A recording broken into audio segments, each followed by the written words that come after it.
السلام عليكم هسو. السلام ورحمة الله. كيف حالك؟ الحمد لله بخير. الحمد لله. اسمعني، تجاوب لي بالعربي اوكي؟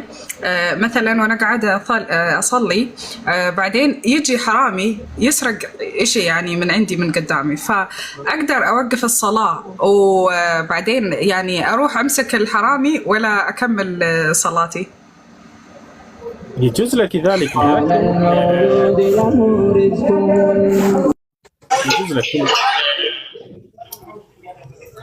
يجوز لك ذلك، لكن إذا كانت المفسدة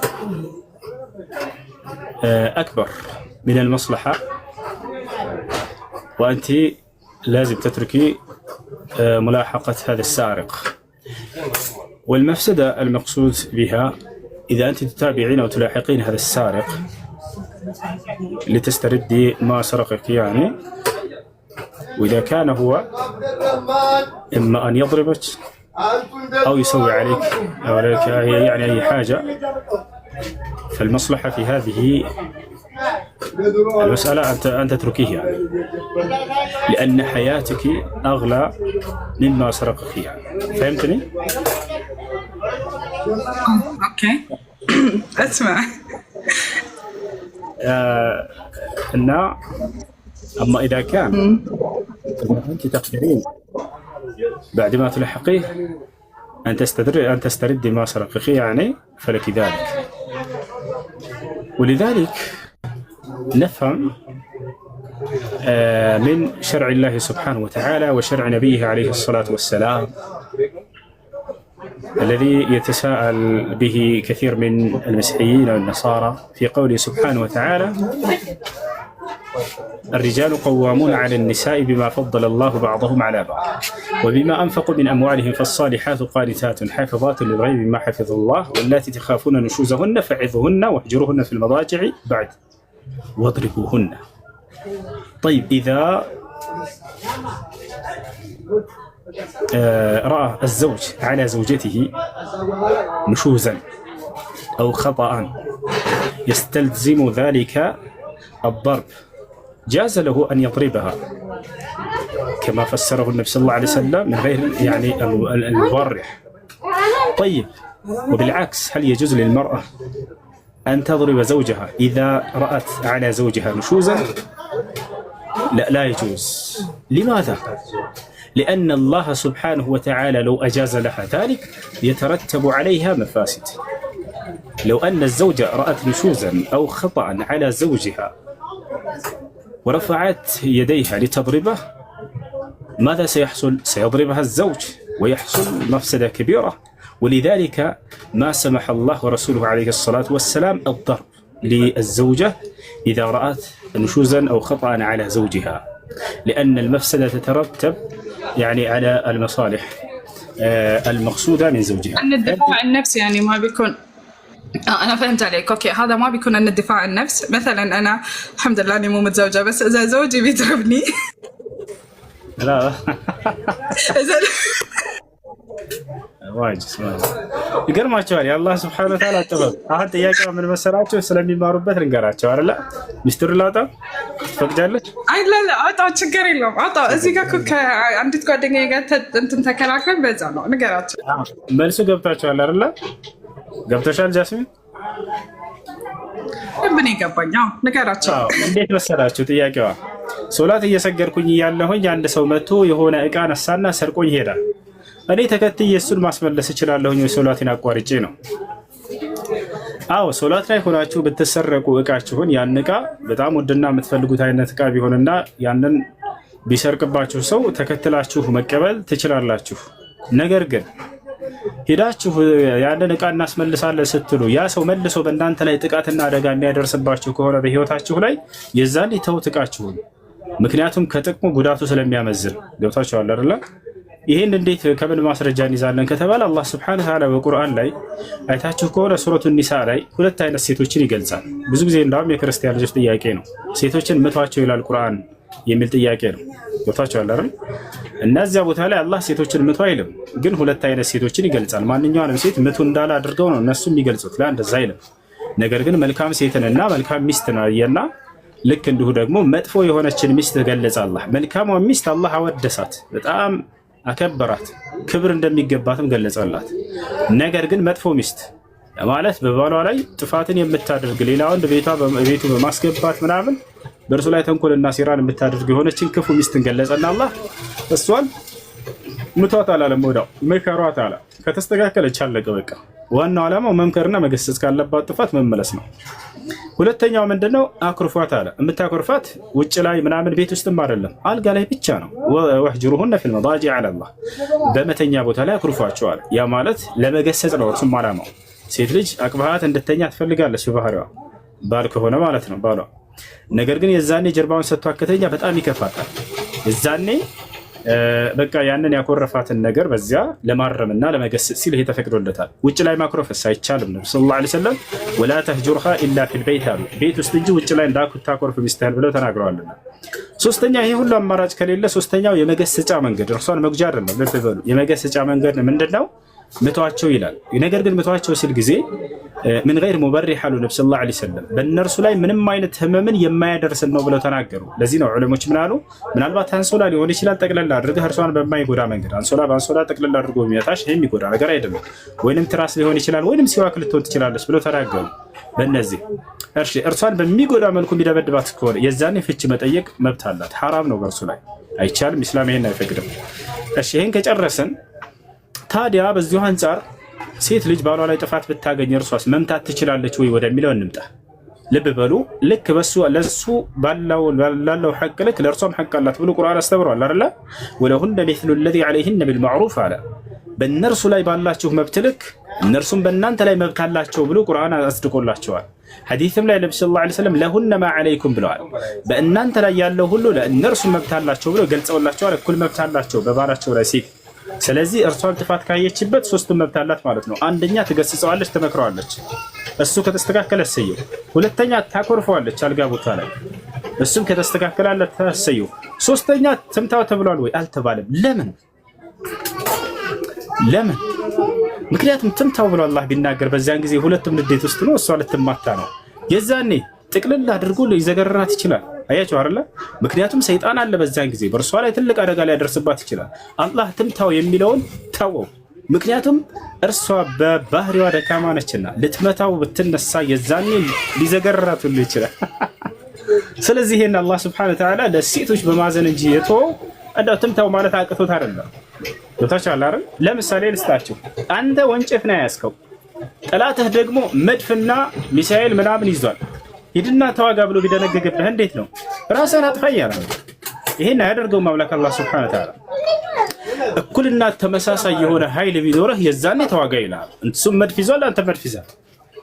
አንተም ሚሳኤል ይዛል፣ እርሱ ሚሳኤል ይዟል።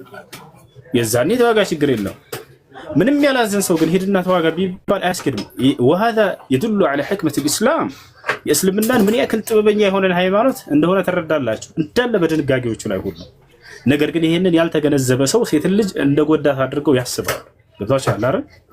ይሄን ይመስላል እንዳለ ኢስላምን ለመተቸት ብለው የሚያነሷቸው ጥያቄዎች ሁሉ በውስጡ ገራሚ የሆነ ጥበብ እንዳለ ሁሉ ነግራችሁ ነበር። ይሄን ይመስላል። እሺ ያ ጥያቄ ያለው ልቀጥል። ቆይ ኦኬ፣ አሁንም ቦታው እንድትነግረኝ የሚፈልገው እንትና ትላንትና ልክ ከእሷ ጋር ቁጭ ብለን እየተከራከረን እያለ የሚገርም ነገር ነገረችኝ እና ያኔ አወል መራ በስማው فانه هي قالت لي من من الاصحاب الرسول. اوكي، فلما كانوا بالاصحاب الرسول كانوا يمسكون الكتاب المسيحيين، حلو، وكانوا يعني يسوون مقارنه بينهم وبين المسيحيين. فهذا اول مره سمعته كانهم الاصحاب يعني زي زمان الحين قاعدين يسوون المقارنه. مثلا يفتحون كتابهم فيقولون انه شوفوا الرسول صلى الله عليه وسلم مكتوب على كتابكم المكان هذا وهذا. فهمت علي يعني؟ فهل هذا الشيء صحيح ولا ضعيف؟ الصحابة هم قسمين، قسم كانوا من أهل الكتاب وأسلموا، وقسم لم يكونوا من أهل الكتاب وإنما هم مشركين ومن عبدة الأوثان وأسلموا. فالصحابة الذين كانوا من اليهود أو من النصارى وأسلموا كانوا يعرفون الكتاب المقدس اللي يسمى بالمقدس وهي التوراة والإنجيل. وعندما يناقشهم واحد من المسيحيين أو من اليهود كانوا يطلعون لهم الآيات التوراتية والإنجيلية ويناقشونهم بذلك. ومنهم عبد الله بن سلام رضي الله عنه وكعب الأحبار.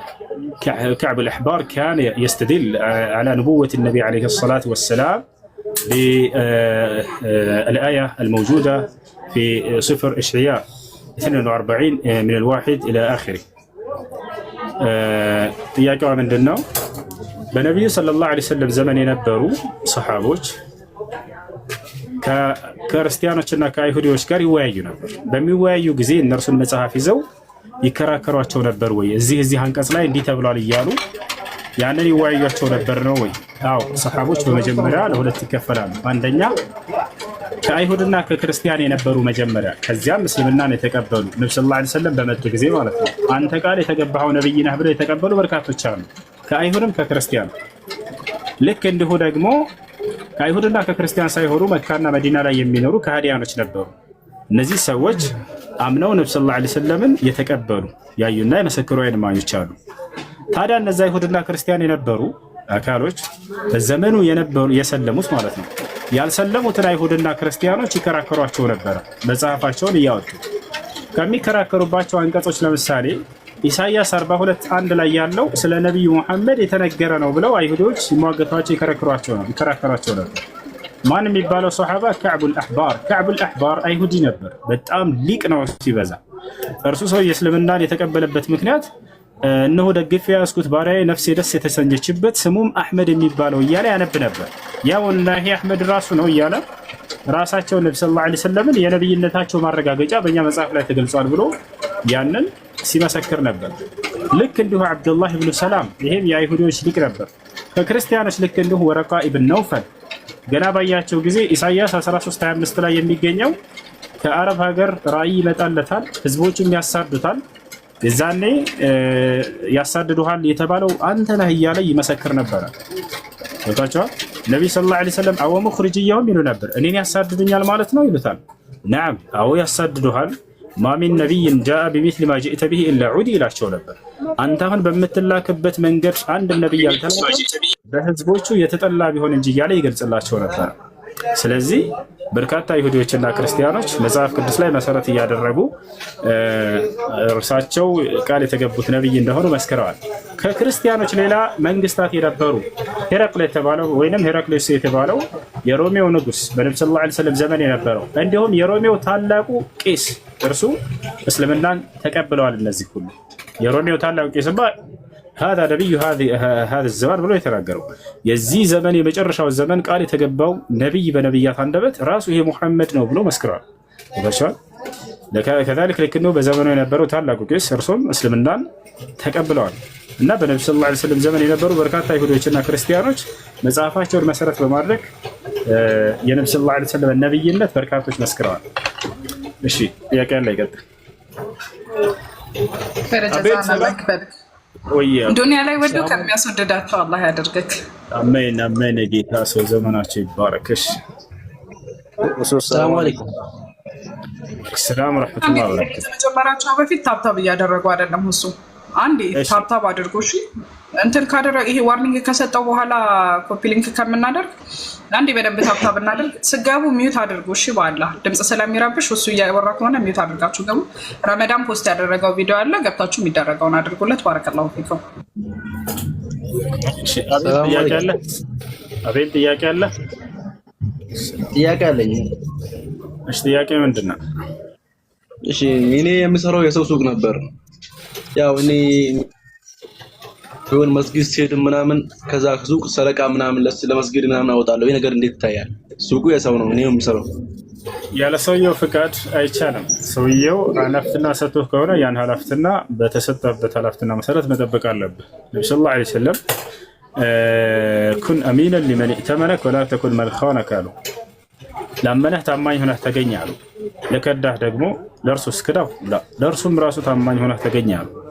ሰዎች ኃላፊትና ሰጥተዋቸው ከሆነ በዚህ ኃላፊትና መገኘት አለባቸው። ሰውየው ግን እኔ በሌለሁበት ጊዜ ችግር የለውም ጥቃቅን የሆኑ ትናንሽ ሰደቃዎችን በተሰጥ ችግር የለውም ካለ የዛኔ ችግር የለውም ሳታስፈቅደው በተሰጠው። ፍቃድ እስካልሰጠህ ድረስ ግን ስራ ተብለህ በተሰጠው ኃላፊትና ብቻ ነው መስራት ያለብህ።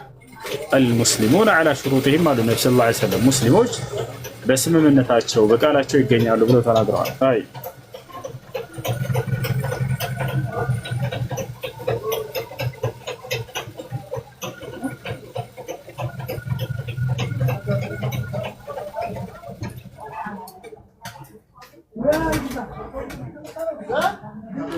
እሺ ጥያቄ ያለ ይቀጥል። እሺ ጥያቄ ከሌላችሁ አትላቁ። ሰላም አለይኩም። አለይኩም ሰላም። አንደኛ ነው ውዴታ ልገልጽልህ ነው የገባሁት። አላህ እድሜና ጤና ጨምርልህ። በጣም ነው የሚወደህ። ሽክራን አላህ ወደደው እንደም አይ አይ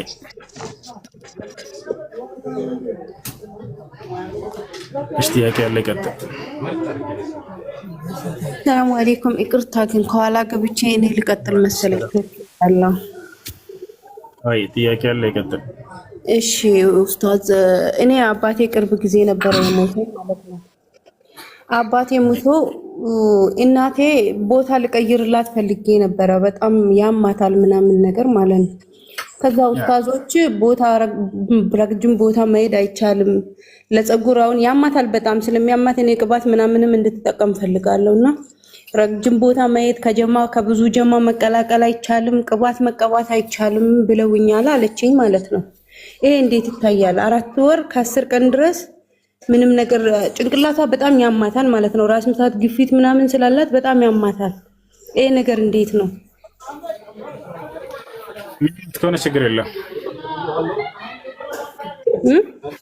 የሚያማት ከሆነ ምክንያት ካላት ችግር የለም። ያማታል ቦታ ሳይሆን እኔ ካለችበት ቦታ ራቅ ያለ ቦታ ልወስዳት ፈልጌ ነበር። አካባቢውን ልቀይርላት ፈልጌ ነበር ማለት ነው። አይቻልም ብለውኛል አለች። ምክንያታዊ ከሆነች ችግር የለውም። መህት ያለምንም ምክንያት የሚወጡና ያለምንም ምክንያት የሚዋቡ ሴቶችን ነው በሂዳር ጊዜ የተከለከለ። እሺ በጣም አመሰግናለሁ። ጀዛከላህ ኸይረን። አላህ ረጅም እድሜ ከጤና ጋር ይስጥ። ጥያቄ ያለ ግን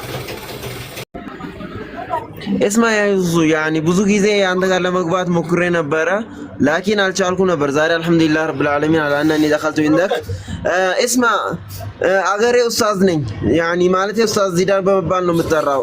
ላኪን እኔ ደግሞ ይሄን ኡስታዝነት አልፈለኩትም በግድ ነው።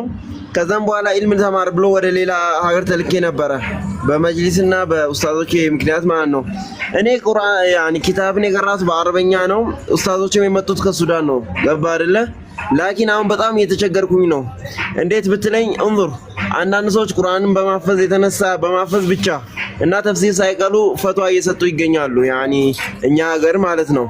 እና በእነሱ ላይ ረድ ለማድረግና አህባሽና ሱፊያ ደግሞ በጣም እየረበሹ ነው። በዛ ላይ አብዛኛው ያኒ እኛ ጋር አህባሽና ሱፊያ በጣም ብዙ ነበረ ያኒ እንትናቸው መስጊዳቸው እና ያኒ እነዚህን ረድ ታደርጋለህ ብሎ ወደ ባሌ የሚባል ሀገር ላኩኝ። ባሌ ደግሞ እንግዲህ ታውቃለህ በኦሮምኛ ቋንቋ ነው። ኦሮምኛ ቋንቋ ደግሞ ብዙም አይገባኝም። ዒልም ለመማር ፈልጌ ነበር። እስማ ያ ሁሱ በምን ትመክረኛለህ? እስቲ ንገረኝ። ቡና 1100 ይሄ ደግሞ 1000 ይሄ አንድ የማን ሸንቶ እሱ ሰላም አለይኩም። እሱ ሲጨርስ ነው ጥያቄ አለ።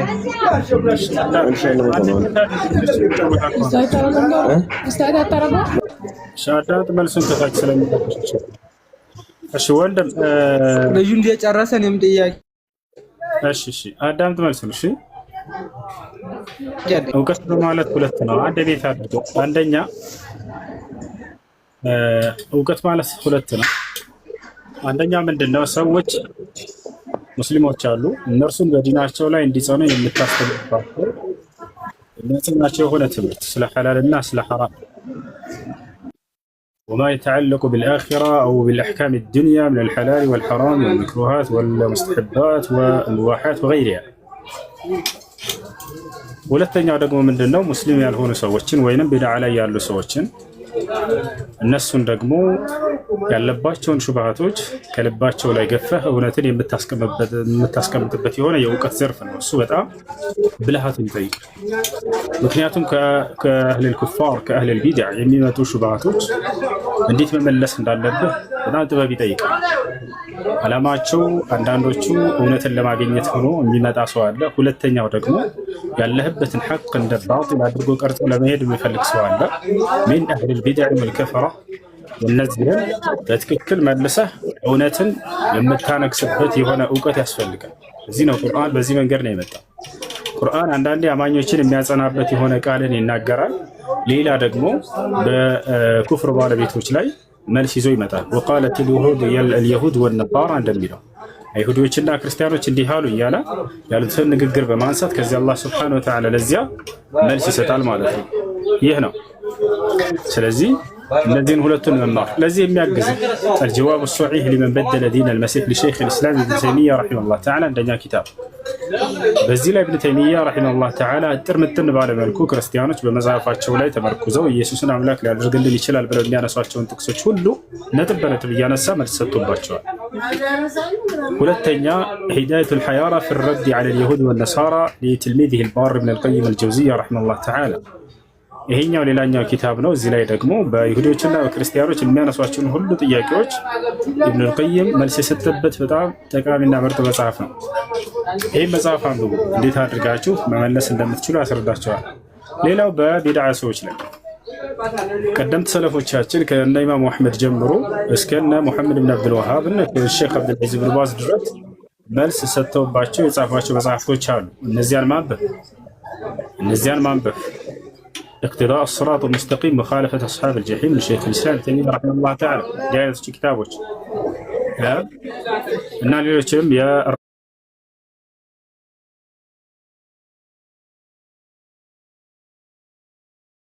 رد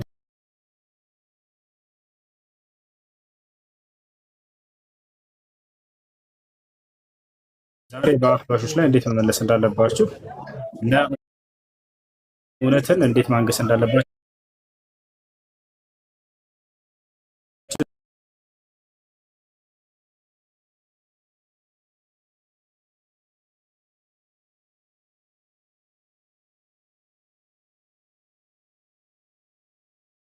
የምኖረው ሳውዝ አፍሪካ ነው።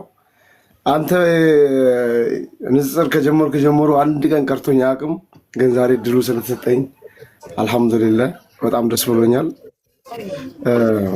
መጠየቅ የምፈልገው ጥያቄ አንድ ሰው ወደ ፈጣሪ በቃ ከዚህ በፊት ወንጀል ነው የሚችላል ወንጀል በቃ ማንኛውም ወንጀል ሊያጠፋ ይችላል፣ ግን ወደ ፈጣሪ ከተመለሰ ፈጣሪ ወንጀሉን ይቅር ይለዋል? አዎ አላህ በቁርአን ላይ ይህን ቃል ገብቷል። ወኢኒ ለገፋሩ ሊመን ታበ ወደ እኔ ለተመለሰን የምርለታለሁ ብሎ ቃል ገብቷል። በሱረቱል ማኢዳ ላይ ፈመን ታበ ሚን ባዕድ ዙልሚሂ ወአስለሐ ፈኢነላህ የቱቡ ዐለይህ ኢነላህ ገፉሩር ረሒም ይላል። በኃጢአት ነፍሱን ከበደለ በኋላ ራሱን መልሶ እንደገና ያስተካከለ ወደ አላህ ንስሐ ያደረገ አላህ ንስሐውን ይቀበለዋል። አላህ መሐሪና ንስሐ ተቀባይ የሆነ አምላክ ነውና ይላል።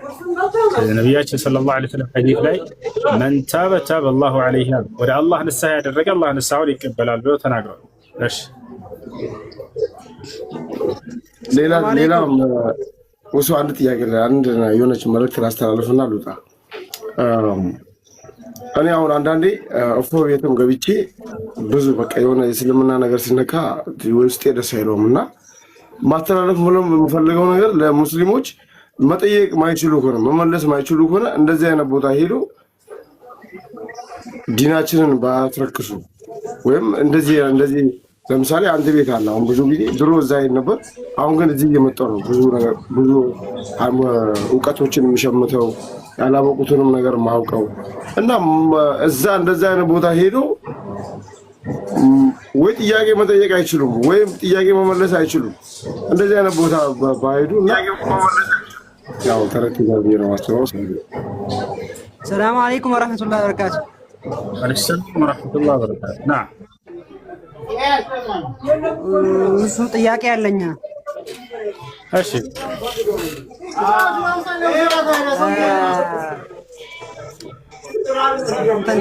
ከጓደኛዬ ጋር ማለት ነው የሆነ ማትስ እየሰራን ከዛን ሰርቼ ጨርሼ እሱም እየሰራ ነው። ከዛን የሱ ትክክል ሆነ።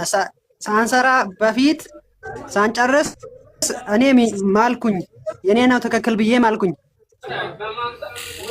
ስንሰራ ደግሞ የሱ ትክክል ሆነ እና እንትን አለብኝ አሁን ማለቴ ግልጽ አድርግ።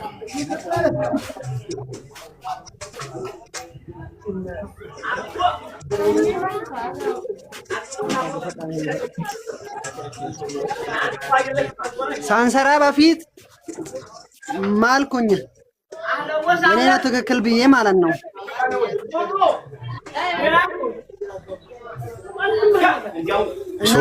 ሶስት ቀን መጾም አለብኝ? ላ የለብህም።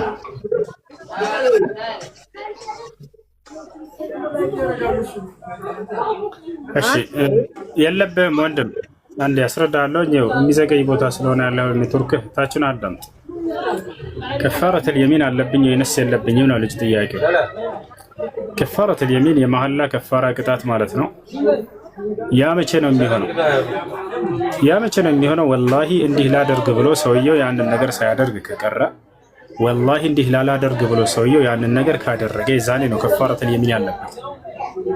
ከዚያ ውጭ ከፋረተል የሚን የለበት። ዋሽቶ ቢመለስ የዛኔ ወንጀል ላይ ወድቋል። ይሄ ተውበት ነው ማድረግ ያለበት። ወላሂ ይህን ሰዓት የገዛሁት 10 ብር ነው አልኩ፣ የገዛሁት ግን 11 ብር ዋሽቼም አልኩ። ይሄ ከፋረተል የሚን የለበትም፣ ውሸት ነው። ተውበት ማድረግ ነው የሚጠበቅበት። ነገር ግን ከፋረተል የሚን የሚያስፈልገው በመጀመሪያ የተናገርኩት መሰረት ነው። ጥያቄ አለ ይገባል። السلام عليكم أستاذ. عليكم السلام. بالاختصار الحلف بالكذب ليس عليه كفارة، ليس عليه كفارة. الشيء إنما الكفارة على من وعد وحلف بشيء بأنه يفعل هذا الشيء ولم يفعله، وأنه وعد أنه لم يفعل هذا الشيء وفعله وحلف بالله عز وجل، فعليه كفارة اليمين. يقول سبحانه وتعالى: لا يؤاخذكم الله باللغو في أيمانكم ولكن يؤاخذكم بما عقدتم الأيمان، فكفارته إطعام 10 مساكين من أوسط ما تطعمون أهليكم أو كسوتهم أو تحرير رقبة، فمن لم يجد فصيام 3 أيام، ذلك كفارة أيمانكم إذا حلفتم واحفظوا أيمانكم، كذلك يبين الله لكم آياته لعلكم تشكرون. شو لك؟ أشي ጥያቄሽ ምንድነው? ጥያቄ የሞተ ሰው ማለት ነው ሞቶ መቃብር ከገባ በኋላ እሺ መቃብር ከገባ በኋላ መስገድ ይቻላል እንዴ? ሰላቱል ጀናዛ በኋላ ማለት ነው። ይቻላል። ነብያችን ሰለላሁ ዐለይሂ ወሰለም በዘመናቸው አንዲት መስጂድ የምታጸዳ ሴት ነበረች። ከዚያም ሞተች። ሰሃቦችም ወስደው ቀበሯት። ነብያችን ሰለላሁ ዐለይሂ ወሰለም ያቺ ሴት የት አለች ብለው ጠየቁ። መስጂድ የምታጸዳው እርሷ እኮ ሙታ ቀብረናታል አንቱ የአላህ መልእክተኛ አሉ። እንዴ ለምን ሳትነግሩኝ እንዳንሰግድባት ብቻችሁን ቀበራችኋት አሉ። አይ በቃ ያን ያክል ቦታ የምትሰጥ አልመሰለችልም፣ የተናቀች አድርገው አስበዋት ነበር። ነቢዩ ሰለላሁ ዐለይሂ ወሰለም ግን ሰውን አይንቁምና ቀጥታ ቀብሯን አሳዩኝ አሉ። ሂደው ዱዓ አደረጉላት፣ ሰገዱባት።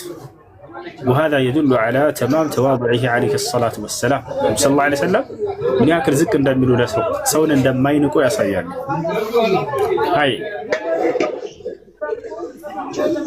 ሁለተኛ ጥያቄ ደግሞ ሐቂቃ ሳይደረግ የሞተው ልጅ ማለት ነው መድረግ ይቻላል? ይቻላል።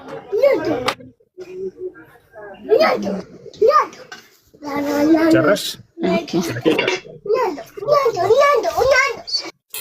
ጥያቄ ያለ ይቀጥል። ወአለይኩም ሰላም። በረመዳኑ ማለት ነው አንዲት ሴት ነበረች እና ምንም አልጾመችም፣ ነፍሰ ጡር ነበረች።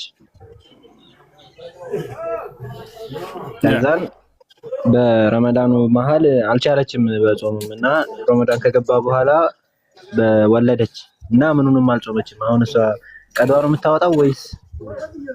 ቀዳ ነው የምታወጣው። አላህ ስብሐነሁ ወተዓላ በቁርአን ላይ ሲናገር ስለ ጾም ሱረቱል በቀራ ላይ ፈመን ካነ ሚንኩም መሪደን አው ዐላ ሰፈሪን ፈዒደቱን ሚን አያሚን ኡኽራ፣ ከእናንተ በጾም ቀን የታመመ ሰው ካለ እነዚህን ቀናቶች ቁጥሯቸው በሌላ ቀን ይጾም ብሎ ተናግሯል። በሌላ ቀን መጾም ነው የሚጠበቅባቸው። አይ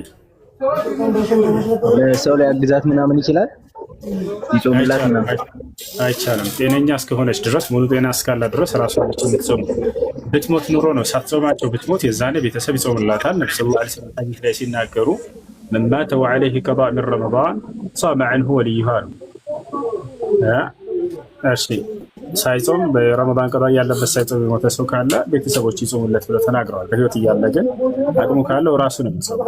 አቅሙ ባይኖራት ለምሳሌ ዘላለም የሚዘወትር በሽታ ካለባት በዛ በበሽታ ምክንያት ብትጾም በጤናዋ ላይ ችግር የሚፈጠርባት ከሆነ ከተባለ የዛኔ ከፋራ ታወጣለች። እርሱም ምንድነው? በእያንዳንዱ ቀን አንዳንድ ምስኪኖችን እያበላች ታሳልፋለች ማለት ነው።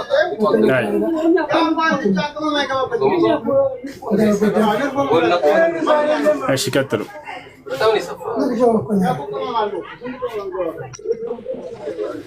ወአለይኩም ሰላም። ጥያቄ ነበረኝ። ጥያቄሽ ምንድን ነው? ልጆች ሲወለዱ ሀቂቃ ማውጣት አልቻልንም እና ትልቅ ሆነው ሀቂቃ ማውጣት ይቻላል? ይቻላል፣ ችግር የለም። ሀቂቃ መወጣት ያለበት እንደ አስሉ እንደ መሰረቱ በተወለደ በሰባተኛው ቀን ነው ለልጁ ማለት ነው። ግን ያ አቅም የሌለው ሰው የዛኔና ያለፈበት ሰው አቅም ባገኘ ጊዜ ሀቂቃን ማውጣት ይችላል። አይ መርሐባ ለዘከላ አይ መርሐባ። ጥያቄ ያለ ይቀጥል። ከሌላችሁ አለይኩም ሰላም ወራህመቱላህ። ሰላም አለይኩም። ወአለይኩም ሰላም። ጥያቄ ነበረኝ። እሺ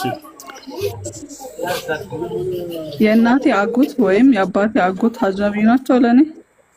አይደለም።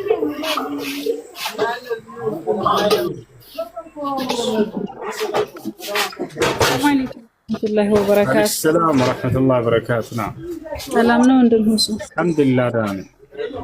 ማሻአላህ። እኔ የምለው ጥያቄ ነበረኝ። እኔም የራሴ አይደለም ግን አንዷ ጓደኛዬ በእርግዝና ወቅት በጣም ታማ ነበርና ከዛ ሙሉ ረመዳን አልጾመችም። ከዛ ለ2 ዓመት አካባቢ ደግሞ አልተመቻቸልኝም አለች። መጾም አልቻልኩም ቀዳ ማውጣት። አሁን ደግሞ ያለችው አረብ ሀገር ነውና አሁን ግን መጾም እችላለሁ፣ እንዴት ነው ቀዳውን ማውጣው አለች። እስከዛሬ ከረመዳን በኋላ ሌላ ረመዳን እስኪገባ ድረስ ያለምንም ምክንያት ያሳለፈ ሰው ቀዳም ከፈራም አለበት። በምክንያት ከሆነ ግን ቀዳ ብቻ ነው የሚኖርበት። ቀዳም እንደዚህ ከተባለ ያልጾመቻቸውን ቀናቶች ከቁጥራ መጾም 10 ከሆነ 10 ቀን ትጾማለች። ሙሉ ረመዳን አልጾመችም፣ 1 ወር ሙሉ። እሱ ከሆነ አሁን ወሩን ሙሉ መጾም እስከዛሬ ያልጾመችው ቀጣይ ረመዳን እስኪያልፍ ድረስ ያለምንም ምክንያት ከሆነ ከፋራም አለባት። ቅጣት ለእያንዳንዱ ቀን አንዳንድ ምስኪን ማብላት ካልቻለች ለእያንዳንዱ ቀን አንዳንድ ኪሎ ከግማሽ ሩዝ ወይንም ማሽላ ወይንም ጤፍ ሰዎች በአካባቢያቸው ከሚገቡት መስጠት ለወሩ 45 ኪሎ ማለት ነው በአጠቃላይ ይሄ ነው። እሺ አሁን ያለችው አረብ ሀገር ስለሆነ ማለት እዚህ እየጾመች አሁን ኢትዮጵያ ልካ እዛ ከእንትኑን ምስኪኑን እያበሉላት እሷ እዚህ መጾም ትችላለች ወይስ እንዴት ነው? ይቻላል ይቻላል። ኦኬ ጀዛከላሁ ኸይር። ወያኩም እሺ ጥያቄ አለ? ሰላም አለይኩም። ወአለይኩም ሰላም። እሺ ጥያቄሽ ምንድን ነው? ሱረቱ ጣላቅ ላይ ወላ የኢስነ የሚያነቱ ምናምን የሚለው አያ ማለት ነው። ያ እሱ አያ ገና አደፍን ያላዩት ማለት ስለፍች ሆኖ ገና አደፍን ያላዩት ማለት ህፃናትን ለማለት ነው። ጥያቄ ገባኝ። እዛ ላይ ህፃናትን ለማግባት ነው ሲሉ ሰምተሻል? እሺ ማንኛ እንደዛ ሲሉ አዳምጪ። ቁርአኑ ላይ ህፃናት የሚል አሳየኝ በሏቸው። የመጀመሪያ ጥያቄ ቁርአኑ ላይ ህፃን የሚል ወፍ የለም። በሐዲስ ላይ እስከተባለ ወደ ሐዲስ ስንሄድ ነብዩ ሰለላሁ ዐለይሂ ወሰለም ቃል በቃል ህፃንን ማግባት አይቻልም ብለው ተናግረዋል። ሐዲስ ላይ ምን አሉ? አቡበክር ሲዲቅ ረዲየላሁ ዐንሁ መጥቶ እንዴት እንደምትመልሱላቸው እየነገርኳቸው አቡበክር ስድቅ ረዲየላሁ አንሁ መጥቶ ፋጢማን ዳሩኝ አንቱ የአላህ መልእክተኛ አላቸው። ላ ኢነሃ ሰጊራ አሉት፣ አይቻልም እርሷ ህፃን ነችና አሉት። አየሽ ህፃንን ማግባት እንደማይቻል በግልጽ ተናግረዋል ማለት ነው። ሁለተኛ ዑመር ብን አልኸጣብ መጣ። ዑመር ብን አልኸጣብ መጥቶ ዳሩኝ ሲላቸው ጊዜ ልጃቸውን ላ ኢነሃ ሰጊራ አሉት፣ እርሷ ህፃን ነችና አይቻልም ማለት ነው። አሊ ብን አቢ ጣሊብ ሲመጣ ለእርሱ ተስማሚ ስለነበረች ዳሩት ለእርሱ። አየሽ ከዚህ እንረዳለን። እሺ ታዲያ ምን ለማለት ነው እዚያ ቦታ ላይ ከተባለ አያው ላይ ሴትየዋ ለምሳሌ ሴት ልጅ የሀይድ ጊዜዋ ዘግይቶባት ነገር ግን እርሷ ሰውነቷ ለአቅመ ሔዋን ደርሳለች፣ ለማግባት ደርሳለች። ሀይዳቸው የሚዘገይባቸው ሴቶች የሉ። ሀይዳችሁ በተመሳሳይ ዓመት አይደለም ይመጣው። አንዳንዷ በ10 ዓመት፣ በ11 ዓመት፣ በ12፣ በ13፣ በ15 እስከዛ ድረስ ሊቆይባቸው ሁሉ ይችላል። ይቺ ልጅ ለማግባት ሰውነቷ ደርሶና ፈቃደኛ ሆና ግን ሀይዷ የዘገየባት ሴት አለች። ይቺ ሴት አገባች። ብታገባና ብትፈታ የዒዳ ጊዜዋ ምን ያክል እንደሆነ አምላክ አላህ ማስቀመጥ ስላለበት ያን እያስቀመጠ ነው። ይፈቻል አይደል? ያን እያስቀመጠ ነው ማለት ነው። ይሄን ይመስላል። እሺ ሌላኛው ነገር ምንድነው? ታዲያ እኮ ኢብኑ ከሲር ላይ ህፃን የሚላለ ብለው ሊያመጡላችሁ ይችላሉ። ህፃን ምን አይነት ህፃን ነው ያለው? ኢብኑ አልቀይም ህፃን ሲል ጊዜ አንደኛ ቁርአኑ ላይ አይታችሁ ከሆነ አንጻራዊ አድርጎ ነው እቺ ልጅ ያነሳት። አንዘ ህፃን ብሏት ኢብኑ አልቀይም ብሏታል ብለው ቀጥታ ሲያመጡላችሁ ጊዜ የምትመልሱላችሁ መልስ ነው። ሁለት መልስ ነው የምትሰጧቸው። አንደኛ አላህ በቁርአኑ ላይ አንጻራዊ አድርጎ ስላነሳት ነው። ከየትኛው ነው አንጻራዊ ያደረጋት? የዒዳ ጊዜዋ ከእርሷ ጋር የምትመሳሰለው እነዚያ ሀይድ ከማየት ተስፋ የቆረጡ ሴቶች ይላል አይደለ? ይላል አይደለ? ከኔ ጋር ነሽ? ወላሂ የኢስነ ሚን አልመሒድ እነዛ ሀይድን ከማየት ተስፋ የቆረጡ ያ ማለት እድሜዋ በጣም ትልቅ የሆነች ሴት ልጅ ሀይድ ከማየት ተስፋ የሚቆርጡበት ማለት ከ40 ምናምን ዓመት በላይ የሆኑ ሴቶች ማለት ነው። እሺ ታዲያ ህፃን እያለ ኢብኑ ከሲር ያነሳው ከዚያች ጋር አነጻጽሮ ነው እንጂ እንዳ የሰውነትና የእንትሯን ህፃንነት እያለ አይደለም። ምክንያቱም አምላክ አላህ ሱብሓነሁ ወተዓላ አንጻራዊ አድርጎ ነው ያነሳት እርሷን። ለምሳሌ ልጠይቅሽ፣ የ40 ዓመት ሴትና የ20 ዓመት ሰው አብረው ቢቆሙ የ40 ዓመቷን ሴት ትልቋ ሴት ካልሽ የ20 ዓመቷን ምንድን ነው የምታያት? ትንሿ ልጅ አይደለ? ትንሿ ስላልኩ የግዴታ ህፃን ነች የሚል ግንዛቤ የተናገርኩ ነው ማለት ነው አይደለም። አንጻራዊ አድርጌ ነው ያነሳኋት ከዚያችኛዋ ከትልቋ ጋር። ስለዚህ አላህ ሱብሓነሁ ወተዓላ ሀይድ ከማየት ተስፋ የቆረጡ ትላልቅ ሴቶች አለና ከዚያ በኋላ ትንሿ ብሎ ቢገልጽ ኢብኑ ከሲር ትንሿ ቢል ከዚያችኛዋ ጋር አነጻጽሮ አላህ ያነሳትን እየተናገረ ነው። ገብቶሻል? አንደኛ መልስ እሱ ነው። ሁለተኛ ኢብኑ ከሲር ህፃን ሲል ጊዜ ምን አይነት ህፃን? ለአቅመ ሔዋን ያልደረሰች ህፃን ብሏል ወይ ብለሽ ጠይቂያቸው። እንደዛ አላለም። ለአቅመ ሔዋን የደረሰች ብሎ ነው እዛ ቦታ ላይ የሚያስቀምጠው። ስለዚህ ለአቅመ ሔዋን የደረሰች ለማለት ነው። አላህ በቁርአን ላይ አንጻራዊ አድርጎ ከትልቋ ሴት ጋር ስላነሳት አዎ የዛኔ ህፃን ትባላለች። የ50 ዓመት ሴትና የ20 ዓመት ሴት አብረው ቢቆሙ ትልቋን እቺ 50 ዓመቷን ትልቋ ሴት ካልኩኝ እቺኛዋን ትንሿ ሴት ነው ብላት ከዚህ አንጻር ገብቶሻል?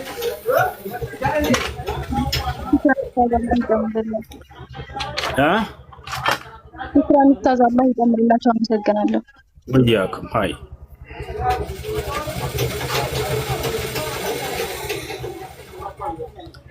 ያለ ይገጥም። አሰላሙ አለይኩም። አለይኩም ሰላም።